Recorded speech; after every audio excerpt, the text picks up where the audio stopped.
هذا الأمر.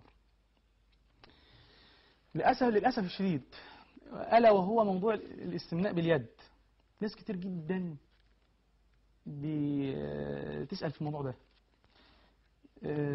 هنقوله في عجالة.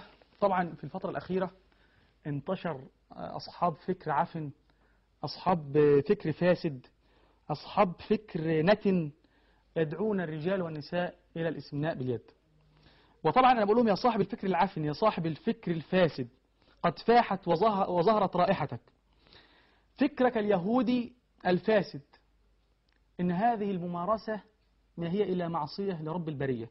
وهنشوف دلوقتي مخاطر العادة السرية وعلاج العادة السرية. هتنزل على الهواء دلوقتي حالا مخاطر العادة السرية. أول حاجة: اضطرابات